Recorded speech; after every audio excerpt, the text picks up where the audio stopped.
Hello, everyone. Happy New Year and welcome to JINSA's final webinar of a packed 2025. I'm Jonathan Rui, JINSA's Fellow for American Strategy.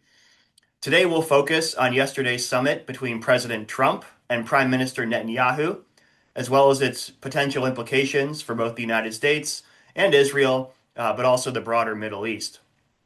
As always, I am privileged to be joined by retired IDF Major General Yaakov Amidror, JINSA Distinguished Fellow, and Israel's former National Security Advisor to the Prime Minister. I'm also delighted to be joined by Elliott Abrams, former U.S. Special Representative for Iran, and of course, also by JINSA's Randi and Charles Wax Fellow John Hanna, who is former National Security Advisor to Vice President Dick Cheney. Because it's relevant to today's discussion, I'd also like to point out that Elliott is a member of JINSA's Iran Policy Project. He is also a member of the Gaza Futures Task Force, which was led by John Hanna as a joint effort between JINSA and the Vandenberg Coalition to examine what the day after in Gaza might possibly look like. So it certainly continues to be relevant. As always, for those in our audience, if you have questions, please type them into the Q&A box on the bottom of your screen, and we'll address them to the panelists as best we are able. So obviously there's a lot to discuss, but I want to start by asking General Amidror, given all the topics that were covered in the meeting yesterday, and then we'll try to get through in the hour we have here. General Amidror, if you could summarize how you saw this visit, which notably was Netanyahu's sixth visit with Trump this year, the most of any foreign leader that's met with Trump since he took office for a second term. So General Amidror, the floor is yours. Thank you very much for the opportunity. I think that everyone which was asked before the visit about it in Israel would answer that this is a very crucial visit. It's kind of a junction at the end of a long road that took 2 years since the beginning of the war. The war, as it was over. And now we have to understand where we, the Americans, together, each of us by itself, stands relating to the problems which are still open. And many people in Israel, in the media and so on, were more pessimistic about the visit, as always. And as always, they had been surprised by the good mood during the meeting, and I want to be specific about 6 points. But I have to add that before the visit took part, there were 2 very important issues relating to Israel's strategic situation in the Middle East. One is the recognition of Somaliland by Israel, which is giving Israel kind of a footprint in the Horn of Africa, something that we didn't have in the past, in area which is very close to Yemen, which is near the straits, the Bab el-Mandeb Straits, and it made huge noise within the Arab world, within the Middle East, not just in the Arab world. And there was one important country which didn't condemn the recognition. It is the Emirates. And we have to remember it. Israel is doing some actions in the Middle East, around the Middle East, which are more about the position of Israel in the future than about the war. Probably it's one of the results of the war from the Israeli point of view. And the second important strategic issue was the meeting between the president of Cyprus, prime minister of Greece, and Prime Minister Netanyahu, hardening the alliance between the 3 countries. For Israel, it's about 3 issues. One is the Mediterranean, the gas in the Mediterranean, energy in the Mediterranean. The second one is this alliance versus Turkey. And the third, this is the last leg of a dreamed corridor coming from India through the Emirates to Jordan, Israel, and then to the Mediterranean and Europe. it's a dream, it's a vision. It should be materialized in the future. Saudi Arabia is a very important part of it, and they are not in yet. It is very much connected to the Abrams Accord policy, but it's by itself very important because it's the leg which leads from this side of the Mediterranean into Europe. And if that will work in the future, it will be a huge achievement for Israel. And I'm proud to mention something which is not so strategic, but for us, it's a reason to be proud. The first operational laser system was handled by the R&D system in Israel to the IDF. And from yesterday, we have operational laser system somewhere in Israel ready to intercept missiles and rockets. About the visit itself. The visit itself touched 4 points that each of them is important, but I want to begin with the most important. It's Iran. The president was very clear saying that if the Iranians will cross red lines relating to missiles, and he was asked specifically about the ballistic missiles, and he said yes, including the missiles and the nuclear even faster, the reaction will come. He didn't elaborate who will react and what will be the reaction exactly, but it's clear that it is kind of an understanding between the two states that if red lines crossed by the Iranians, the notion that something kinetic should be done was understood by both sides. They have to elaborate it. We have to show all the intelligence that we have to convince the working level, the professionals, that we are right about what they agree with our assessment was that what the Iranians are doing, and it's not always so easy.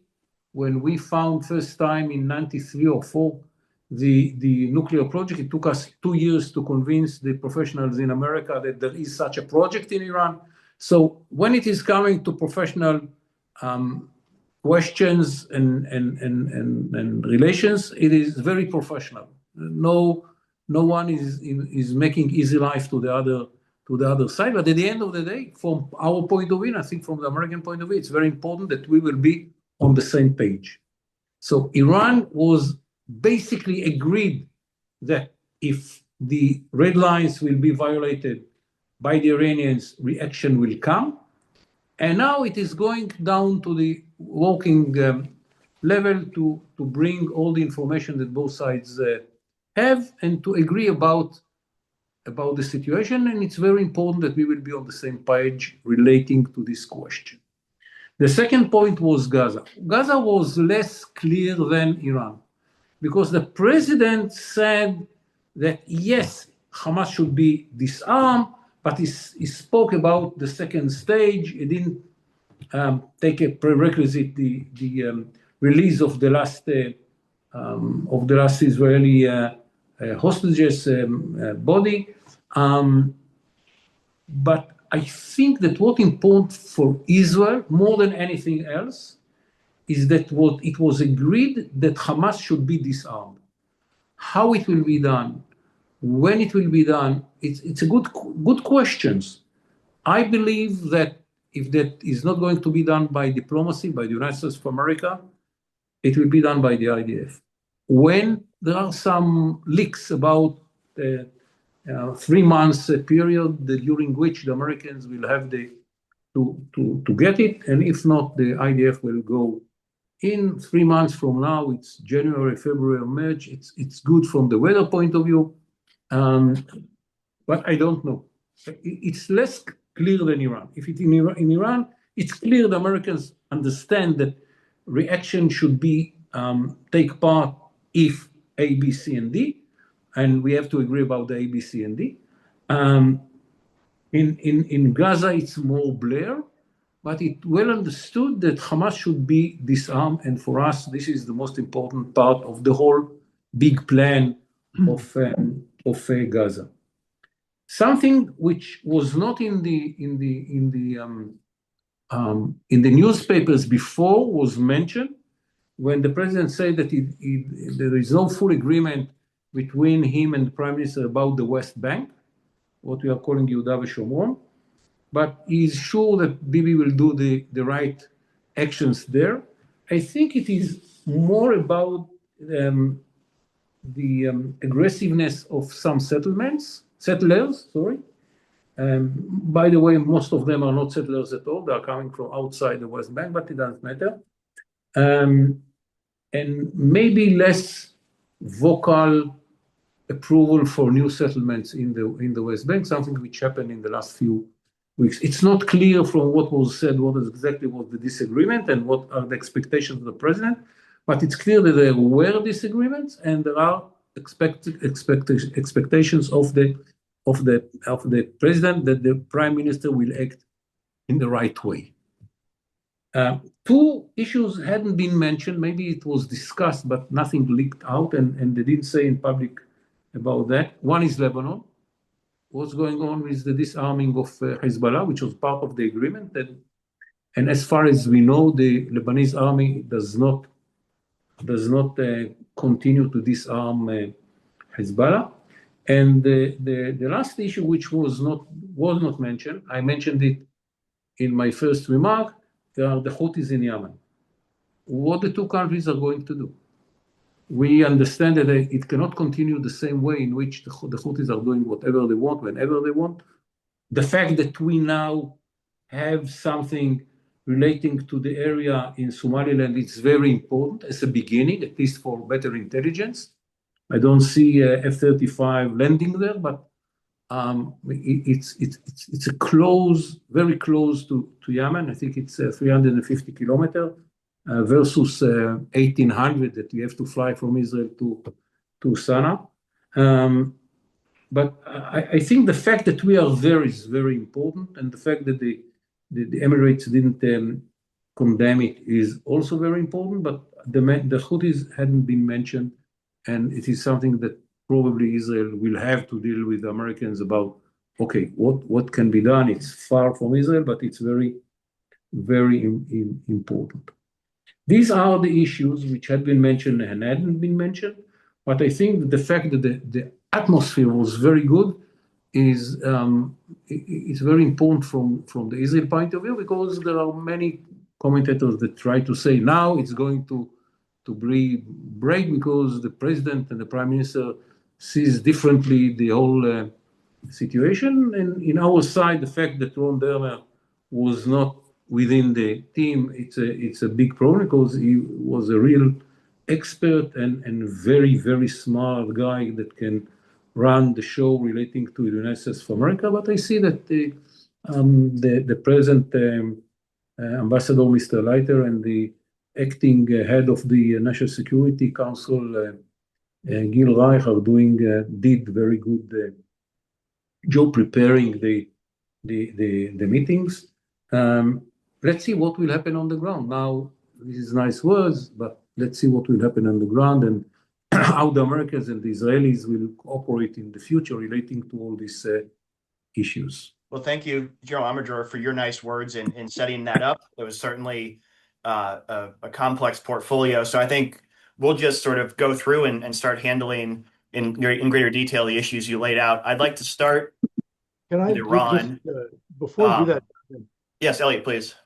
Just two things. One, it isn't even clear to me that there was a significant disagreement on the West Bank, on Judea and Samaria, because it may well be that it is helpful to the prime minister to have the president of the United States, a great friend of Israel, push for greater restraint by some people in the West Bank, because now the prime minister can cite that as he pushes for that restraint. But on the broader question of, I agree, by the way, that it might help the prime minister.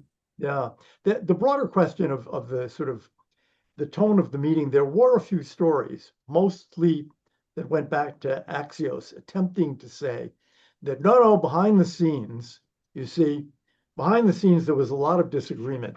And I just want to read 3 lines by Ariel Kahana from Israel Hayom For a decade, Trump has pursued a bold pro-Israel policy far beyond that of any of his predecessors.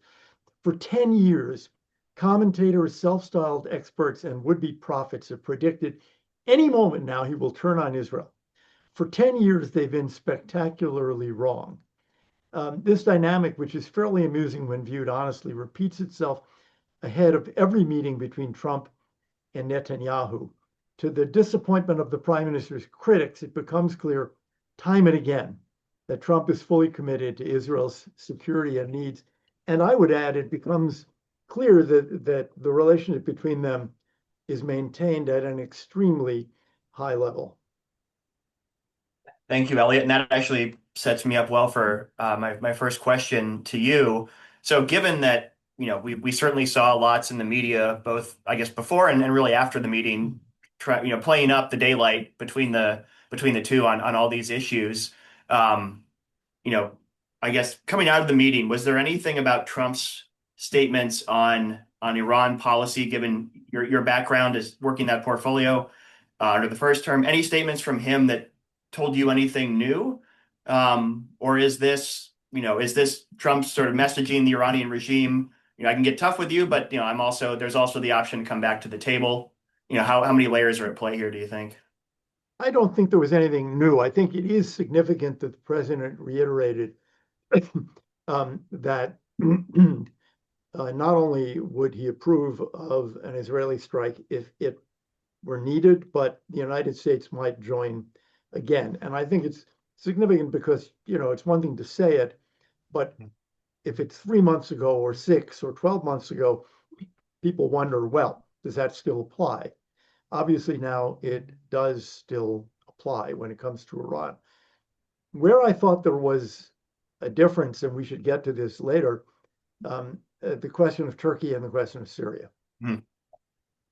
I backloaded a lot of those questions for the panel, but since we're on the Iran issue, I want to address some questions from our audience. So in the backdrop of the meeting at Mar-a-Lago and these statements on Iran, there's been another resurgence of protests across cities throughout Iran. And also I saw reports yesterday, I think, that Trump said he has no public interest in overthrowing the regime, toppling the Islamic Republic. I forget the exact wording. Elliott, just to follow up with you, I know these are late-breaking events. Do these protests tell you anything new about what's going on in Iran, or how the regime views its competition with the U.S. and Israel? Well, one, they tell you that everything we're reading about the Iranian economy is true. The collapse of the currency, for example, and the hardship of the Iranian people, such that these protests did not begin in the universities. They began with bazaars and now have spread to universities. Second, I think the Iranian reaction shows us this is a weaker regime than it was before Israel and the United States bombed the nuclear sites, because now they're having to say, well, of course we want to negotiate. Yes, there's police action. Of course, it's a police state. But the fact that they're talking about negotiating, that Pezeshkian is saying, well, there are legitimate demands, that's very significant. That change in tone suggests to me fear on the part of the regime that the protests may continue to spread. They are well aware, they are more aware than we are, that they have almost no support among the Iranian people. Thank you. John, I'll turn to you first. Is there anything you'd like to add on this sort of slew of Iran-related questions that I've pitched to General Amidror and Elliott before we move on to other topics? No, I guess if I can add something, just one sentence to what was said about Iran. Look, it's a perfect storm from the Iranian point of view, the regime. The totally collapse of the strategy during the war, the disability of the Iranians to deliver in the Middle East, not to Hezbollah, not to Hamas, not to Assad, the loss of the Shiite crescent, which does not exist anymore, combined with the domestic problems that some of them, it's the mother nature. It's a lack of rain and so on and so on. And part of it is a lazy handling of the economy. It's a perfect storm that the regime answers are not sophisticated enough. They lost something in these events. They don't have an answer to the question, okay, where the state is going on after the crisis. I don't know. I don't see the strong opposition or strong enough opposition. But the crisis itself is very problematic for the regime. Thank you, General. John, please. Yeah, I was just going to say, Jonathan, just to kind of foot stomp what I think is an extraordinary success by the Prime Minister. Iran has kind of been a non-topic in the United States. The president kind of has put it off the table since June as sort of, we did the job, we're finished, we're done. Iran's been put in the corner, and now we're moving on to Middle East peace. And within only the last several weeks, did Israel start this discussion, not about the nuclear issue, which the president has always been very focused on, but about the ballistic missile buildup and the fact that perhaps not as much damage was done in June as initially thought. The Iranians maybe have been able to recover and start to rebuild faster than anyone anticipated, possibly.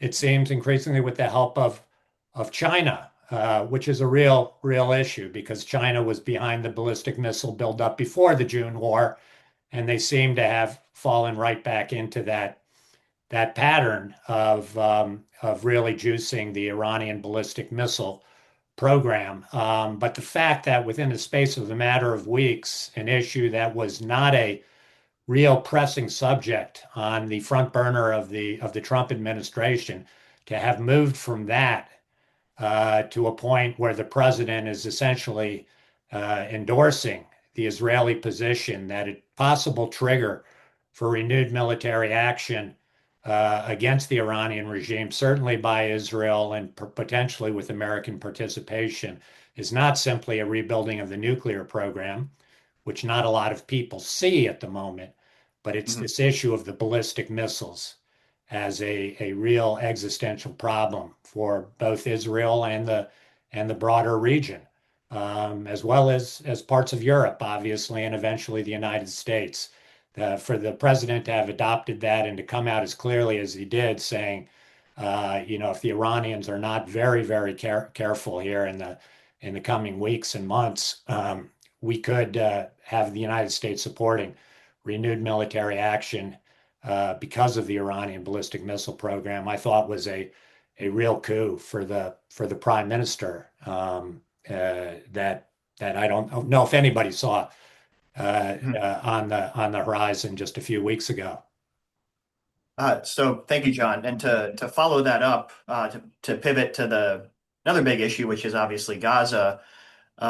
If you believe the press reporting, there's a lot of daylight between Netanyahu and Trump over whether and how to move forward with Gaza phase 2. And that coming out of the meeting, depending on how you might want to read it, those disagreements, those divergences may not have been resolved. To what extent do you agree with that proposition that there still is a lot of daylight between Trump and Netanyahu? And if there is, because Trump is transactional in a lot of his diplomacy, is it, give a little on Iran, get a little on Gaza, something like that? Of course, it's always possible. I think we don't know, as General Amidror suggested. It was vaguer on Gaza, but again, I think the most important point coming out of it that wasn't absolutely clear beforehand, although the president has at different times said slightly different things about what would happen if Hamas didn't disarm. But certainly the plan itself, within its four corners, doesn't necessarily lead you to the conclusion that in the event Hamas doesn't agree to disarm voluntarily, that the United States would be fully behind some use of force to compel Hamas to disarm and demilitarize. And I think the president, again, cleared that up entirely, that Israel is exactly right, that disarmament and demilitarization are the very core. They are the sine qua non for any chance for this plan to succeed. President seems to be convinced that Hamas, through the Qataris and the Turks and the Egyptians, somehow agreed to disarm. I still can't find that any such statement by Hamas anywhere that they've agreed to such. But the president has said if they don't live up to fulfill that agreement, they're going to be disarmed by force. Most likely, as General Amidror says, by the IDF. Interestingly, yesterday the president alluded to, a group of other countries, perhaps countries outside the Middle East. I don't know if that's Pakistan or Turkey or who he's referring to exactly, but they've suggested to him that if Hamas fails to fulfill its obligations to disarm, that they're prepared to wipe Hamas out themselves militarily. I think we have to take all that with a tremendous grain of salt, because the only thing we've heard from any of the likely countries willing to come in and form the International Stabilization Force, any Middle Eastern, Arab, or Muslim countries, is that they really want no part of any operation that would require them to forcibly confront and compel Hamas to disarm and demilitarize. So, but the president was quite clear that one way or another, hopefully voluntarily by agreement, but if necessary, the United States will support the forcible disarmament of Hamas. And if necessary, that means potentially the IDF going back in and finishing the job. Thank you, John. I want to come to General Amidror in a second about the Israeli next steps on that, but Elliott, first I'd like to turn to you. Let's say Hamas does not disarm voluntarily. Is the IDF the best or the only option to actually disarm Hamas? As John mentioned, a lot of the countries that have expressed interest in this international stabilization force have made clear that fighting Hamas is not going to be part of that mandate. So what are the options for moving on to phase 2 here? Well, I think we should, in a second, turn to General Amidror, because it seems to me that the notion that, Pakistan or Turkey or Qatar or, who knows, European countries are going to forcibly disarm Hamas, that is, they're going to be willing to shoot, is a dream.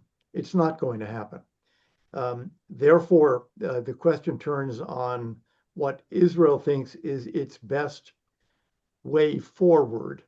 You have the yellow line, you have the half of Gaza in which the IDF has really tossed out Hamas. And the question, I think, will go to Israel as to what and how it wants to act in the other half, maybe we can call it the western half of Gaza. No one else is going to do that job. I agree with this assumption.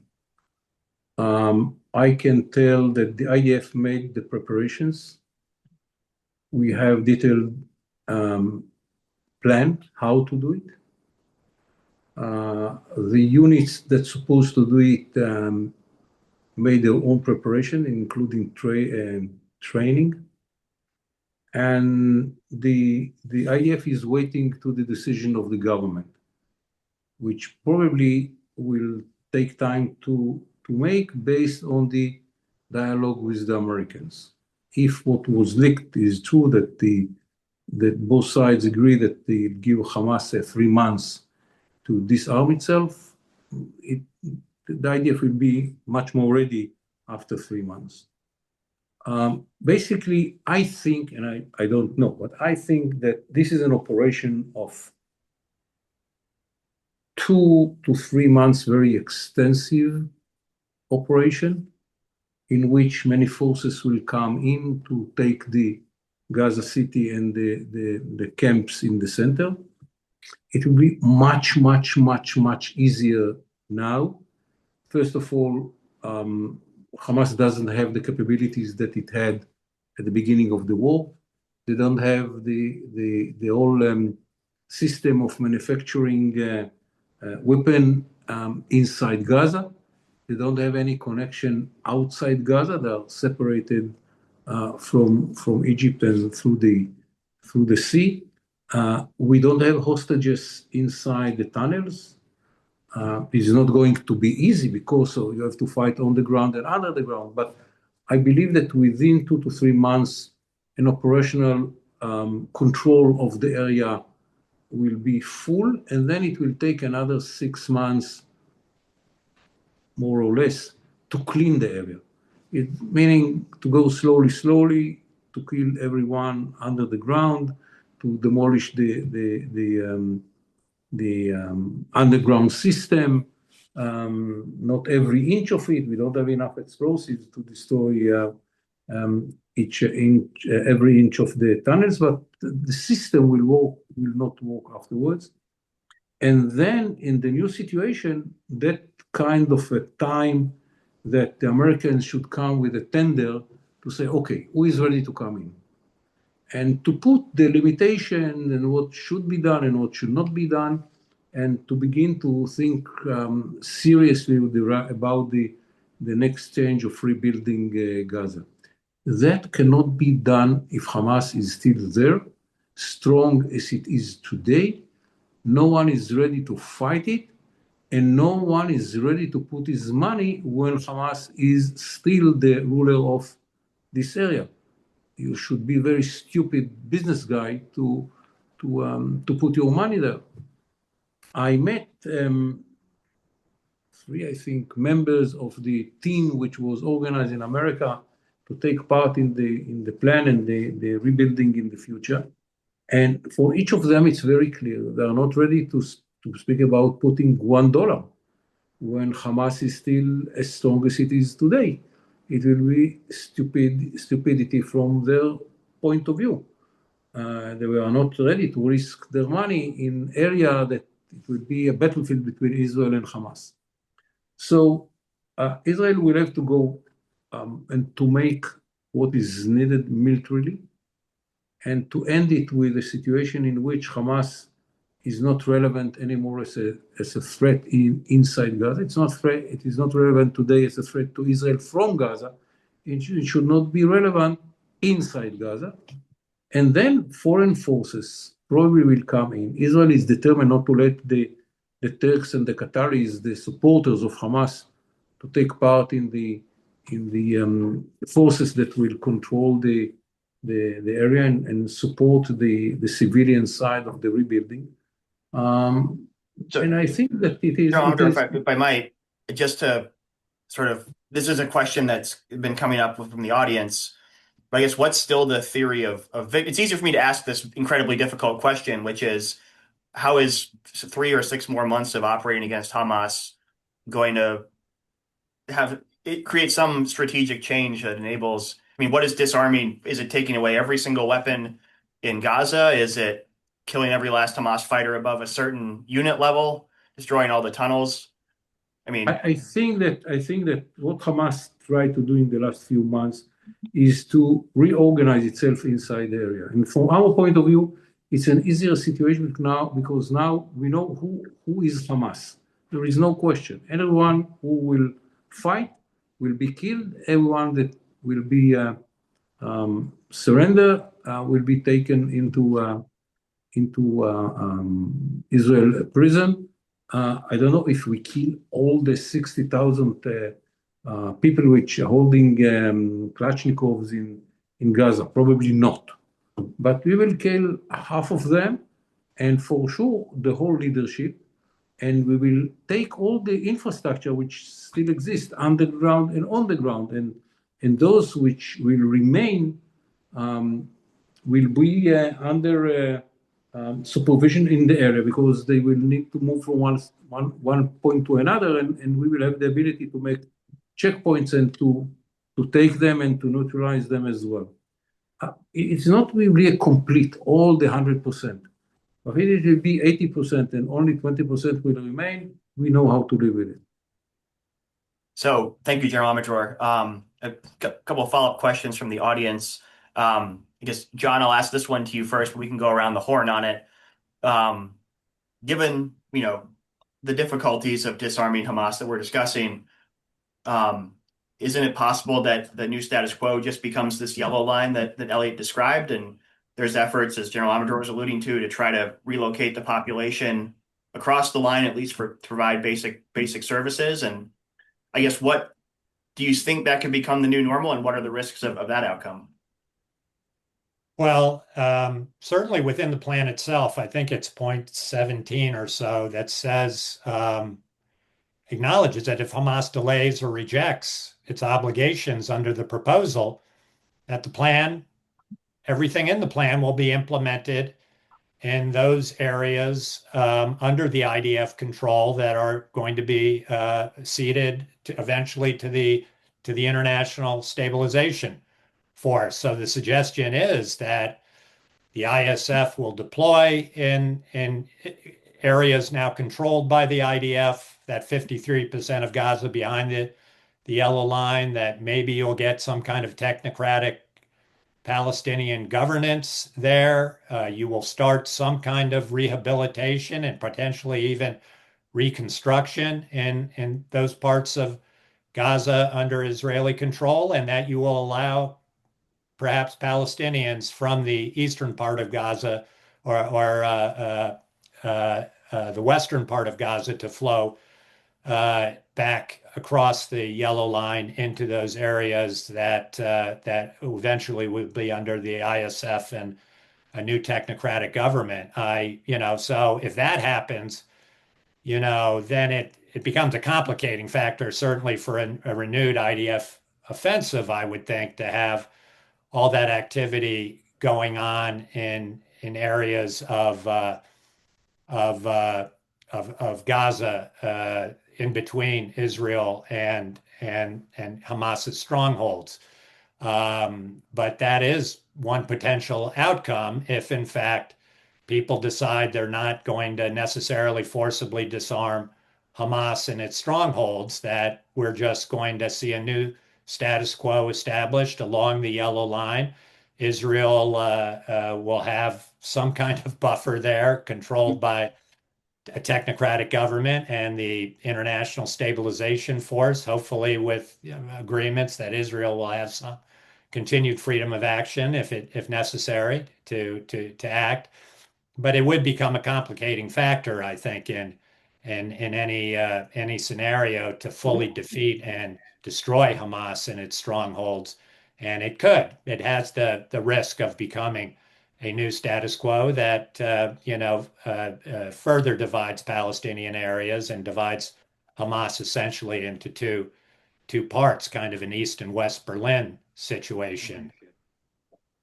Elliott, is there anything you'd like to add on this sort of jumble of weighty Gaza-related questions before I stop? If I may add to that, I think that if that happens, it's a huge tragedy to the Palestinians in Gaza, because the majority of the population will remain under the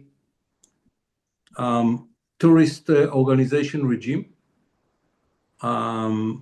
that ignore all the rights of the population, doing everything for the benefit of Hamas, trying to build the military capability of the organization, and the population there will be under pressure and will not get what they're supposed to get, because Hamas has confiscates everything that it can for its benefit, either the military benefit or the richness benefit. It will be a tragedy for the people of Gaza. It's very good for Israel, by the way. For Israel, it's an ideal solution. No threat from Gaza. The Gazans will be in the mud. Will continue to be encircled by the IDF and far from the border of Israel. So security-wise, it's very good for Israel, but it is tragedy for the Palestinians in Gaza. Yeah. Elliott, anything you'd like to add? Yeah, just the one thing on the force in Turkey. It's interesting. The president said, he called Erdogan a very good friend. He said, we're not going to have a problem between Israel and Turkey. And he said, Netanyahu respects Erdogan and that, quote, he's done a fantastic job. I'm with him all the way. I'm with Bibi all the way. And I think the question there is, what is the meaning of that with respect to Turkey's role in a potential Gaza force? And I'm inclined to think that it's a kind of consolation prize to Erdogan. That is, to me, I don't read it as meaning, well, Erdogan's wonderful, so Turkey has to be in the force. I read it as the president saying, well, Turkey's not going to be in the force. The Israelis don't want it. And then saying, oh, Erdogan, he's just a terrific guy. So we don't really know, but I don't think that was a huge issue of contention between Trump and Netanyahu. And it is worth noting that when CENTCOM convened that meeting about a week ago to begin trying defining the mission of any such international stabilization force, that somehow Turkey was left off the invitation list to come and hear the presentation about the stabilization force.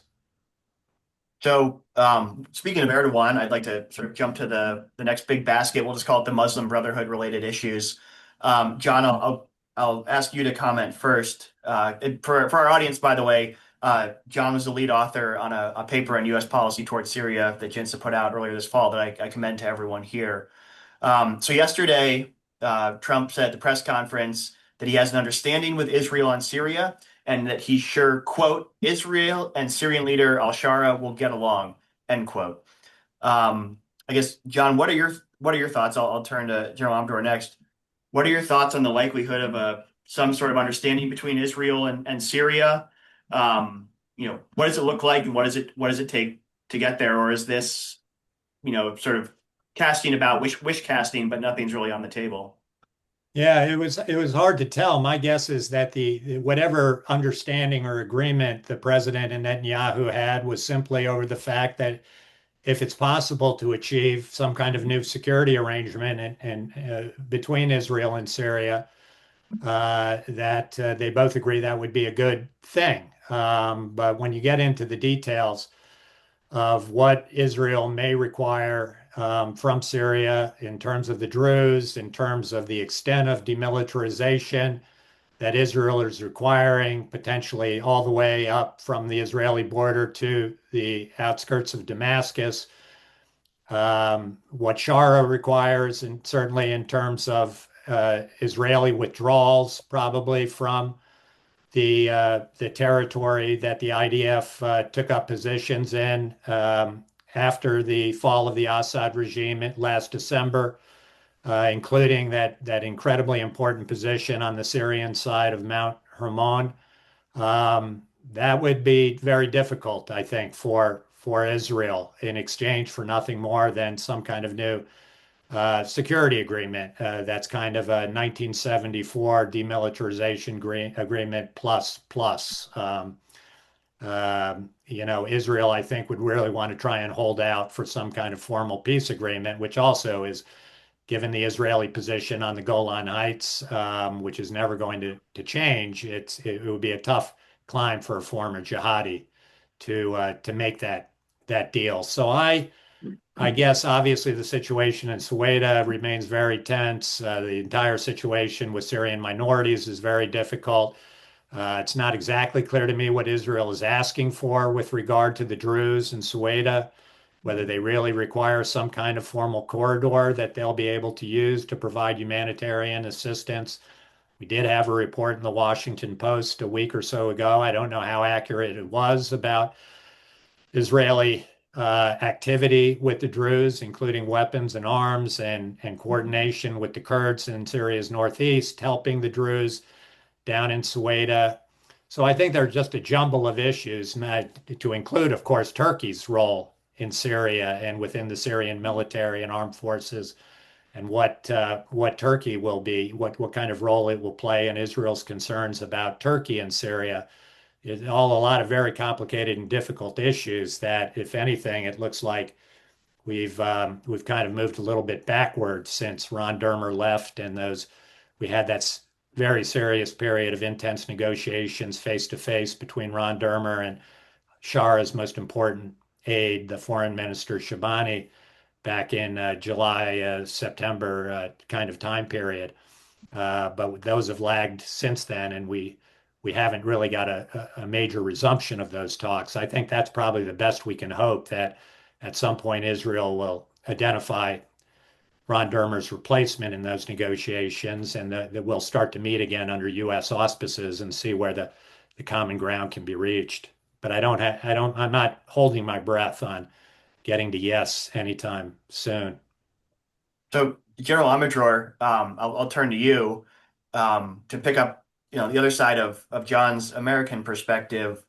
To what extent is Syria really all about Turkey, Israel's view of Turkey? And where does, Trump reiterated yesterday he's still interested in selling F-35 combat aircraft to Turkey. Where does that fall in Israel's list of priorities, given everything else that's the crush of all other events that are going on? I think that the first priority of Israel in Syria is not to let anyone to rebuild a threat to Israel south of Damascus. This is the most important priority that Israel has. Add to that the obligation that Israel has to secure the life of the Druze, not to build a Druze state or something like that, but to save, not to guarantee the Druze that they will not be butchered by the neighbors and the majority. With all due respect, we don't have such an obligation towards the Alawites, and even with the Kurds in Syria, our commitment is very weak. They are more connected to the Americans than to Israel. So these are the two important interests that Israel has, and I believe that at the end an agreement can be reached because it's the interest of both countries to have such an agreement, for the Syrians to legitimize the regime, to let it the ability to be responsible for the economy and the future of Syria, and not to deal with Israel and the Druze and so on and so forth. I think basically both sides have an interest to have a kind of understanding, if not an agreement. It can be on the table, it can be under the table. In the Middle East, it's very crowded under the table. There are many things that are happening under the table. And this is why I'm not naive about the regime, by the way. But I think it's the interest of both sides to have kind of understanding, not to be involved in another war in the Golan Heights. It's bad for Shara that we can destroy all its what he has, and it's not our interest. We have other places in which we have to put our capabilities and to deal with real threats. So I believe that an agreement can be reached in spite of all the problems that had been mentioned. And to follow up, because I know this is of interest to our audience, the issue of the Turkey F-35s. So I know, my understanding at least, and I'm not the expert within JINSA on this, is that Turkey is not considered a country that falls under U.S. assessments of Israel's qualitative military edge, in terms of which informs when we sell arms to various Middle Eastern countries, we factor in its effect on the military balance with Israel. My understanding is Turkey's not formally part of that. So where does this fit in Israel's list of priorities? For Israel, it's bad that other countries will have the F-35. It's not for tomorrow. It will take years to go through the list and the queue that you have relating to the F-35. And at the end, I try to explain in Israel that it's not just the aeroplane. The F-35 is a fantastic aeroplane, no question. What we did in Iran with the F-35 is something that everyone which has F-35 will try to learn. But whenever F-35 group is taking off for a mission. Either it is in Lebanon, in Gaza, in Iran, or in Yemen. Hundreds, if not thousands of people are sitting in many places in Israel, making all the envelope of the flight, of the operation. Huge number of intelligence people, electronic people, planning, radar people, and so on and so forth. So the secret of Israel is not just the fantastic aeroplanes that we are getting from the Americans and the very smart and brave pilots that we have, the best in the world. It's the system which no one has in the Middle East, and probably will not have in the future, in the coming future. To build this system is huge. It's based on years of experience. The old pilot which finished to fly after 40 years of flying are now running those centers in Israel, which are making all the, what I call the envelope for the fighting pilots in the air. And I think that the ratio is 1 to 10 or even more than that. So yes, it's bad for Israel. It's very bad for Israel. We should be compensated by the Americans to keep our qualitative edge, but it's not the end of the world from our point of view. So, Amidror, you talked a little bit about, the future of the relationship. So, Elliott, I'll ask you sort of a broader over the horizon question. One issue that seemed to be missing from the press conferences and statements yesterday, maybe the ghost at the feast at Mar-a-Lago, is any discussion of a possible new bilateral memorandum of understanding on U.S.-Israel security cooperation. The current one was 10 years, and I believe it expires year after next, and those things take a while to negotiate. I'm just using that as an opportunity to tee up a question for you. Beyond the issues that we're immediately focused on for the first 50 minutes here, how do you assess the future of the U.S.-Israel bilateral security partnership? It's certainly in some ways at an all-time high, or relatively speaking right now, but there's also headwinds, certainly here at least. So how do you what's the degree of optimism as you look out to the future of the bilateral partnership? I think your point is very well taken. There were all sorts of discussions of what went on, and there were leaks, real or fake, about what went on, but nobody mentioned that question. And it's a very important question because you have new opposition to Israel and U.S.-Israel relations and the U.S.-Israel alliance in both parties now that you didn't have last time we went through this exercise. You have a beginning of a discussion of, for example, whether what we need now is a 20-year agreement. You have a beginning of a discussion whether that agreement, which will go to Israel's 100th birthday, should lead to a phasing out of military aid, as 30 years ago, economic aid was phased out. And there have been some suggestions that there should be a phase out by 2048. Not a phase out of the relationship, but rather a change in the kind of relationship we have, say, with the United Kingdom, or with Canada, or with Australia, with Japan, where there is no aid, but there's a very close military relationship. This did not appear to be discussed, but it really should be discussed. That's going to happen under President Trump. And it's going to happen in this new context of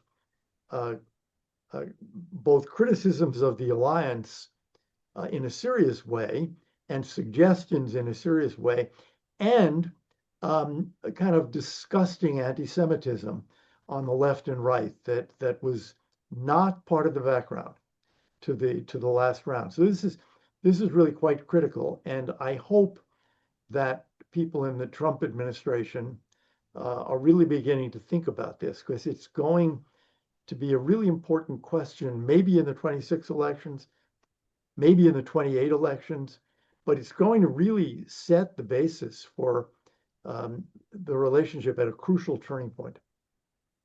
So thank you very much.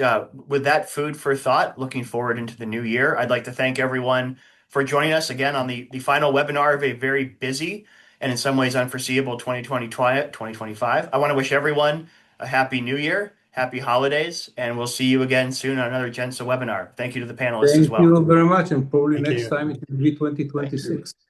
Happy New Year. Thank you. Okay, bye.